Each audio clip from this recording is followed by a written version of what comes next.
I feel like my new story has only just begun this year. Like I really do. Like I really do feel like it's only just begun. Like especially like having this time with you, like and this experience of opening up. It definitely feels like a start to that Yeah, new wave of life. yeah, and I'm Or I'm I'm really feeling that joy of pleasure of speaking to you, and I know there's like this tension of how do I say, like there's always this tension between men of emotion, and that's what I want to talk to you about, Mhm. and that's what I want to guide you through, because the reason I brought you on this podcast is because of how you have turned out who you are today. Yeah, compared to who I was. Yeah, because of what happened to you, and this is what I look up to. I said earlier how men have forgotten to look at each other as peers. Mm. It is also down to my, excuse my French, but it is also down to my piss poor choices. I made some really bad choices, and I look back and I'm like, I actively was a dick. Like I just was. Like I would look at something and go, Yeah, I know that's wrong, but I'm still gonna do it anyway. And yeah, but Oliver, facing that now, but the only reason you made those poor choices is because that was how you were taught to make choices. yeah, yeah, or how I perceived choices to be made based Yeah. on the role models I had around me. Yeah, no, Yeah, so you I can forgive yourself for making poor choices, because yeah, I've made terrible choices. Really, I've made some really bad choices. I've put my life at risk many times, and we'll go into that because I know you've been through that as well.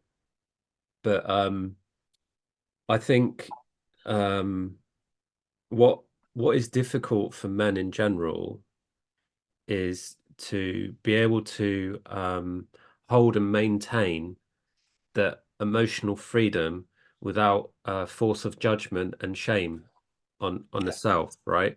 And that's yeah. why it's difficult to talk about um, what happened to us, right? To our own stories. It's difficult to tell our story to people out of fear of judgment, right? Because judgment can be really helpful or really destructive.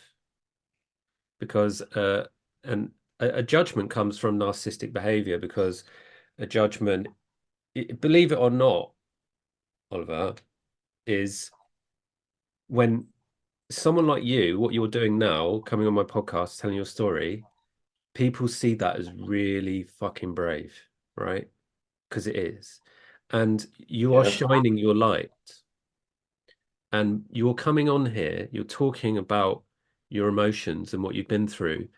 And if people judge that like they have done to me in the past, it's because you shine so bright that it highlights that shame in them.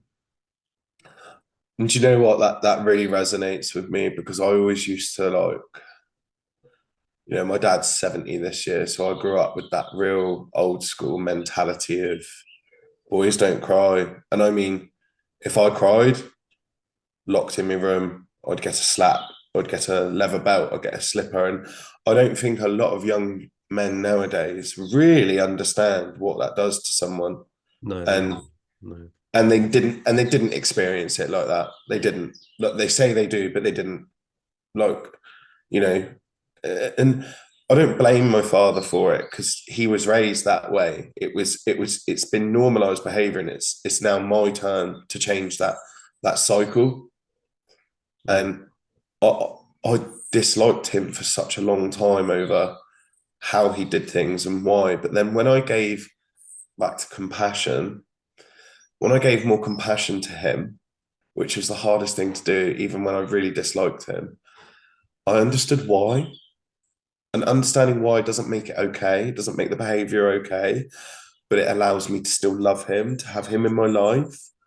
And it allows me to be the bigger, better person. It actually does. I am stronger, I'm bigger, and I'm more masculine than he'll ever be because I'm never gonna do that to my kids or punish them unfairly.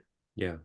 You know, like I could understand being punished the way I was for some things that I did. You know, fair enough. I put my hands up. I was, you know, I really deserved it at certain points. But for a standard punishment to be just that, to be that extreme, whether it be physical or emotional, the punishment has to fit the crime. And it's almost as if the punishment was the same no matter what the crime was. Wow. And Yeah. that creates such a compounding sense of fear, lack of self identification, let alone self worth. You can't even have self worth if you can't even see yourself, for starters. And for so long, I was hidden by a shadow of what I thought I should be, who I'm told I should be, what I'm told I should be, what society's telling me I should be, that boys can't do this, boys need to be this, that, and the other. And the more I've gotten older, the more I've understood that not you or anyone else can tell me what I'm supposed to be. Only I can do that. And it's okay for me to stand up and say no to someone without raising a fist, without raising my voice, without shouting, without getting angry. Although I believe that we should still have that capability in us as men to be aggressive, to be angry, to be loud, to be boisterous, etc. I think, you know, not that I'm a massive supporter of Jordan Peterson, but I think some of his words are quite wise. And one of the phrases I really like that he coined was, and I might not get it right, but what makes a man is not how dangerous he can be, but the control he has over his power of danger and his choice of when to use it. Because I think that we should be capable. I think we should be strong. I think we should be able to do those things. But having the control over that, like having that animal and that beast within us, is great. But if you have no control, you are just destructive. You're not a protector. You're not a builder. You're not a warrior. You're just an annihilator, Yeah. an abuser. Yeah, exactly. And this comes full circle to the control and greed. It Mm. creates a defensive wall of destruction. And I've said Mm. this before, is that men are attracted to destruction rather than creation.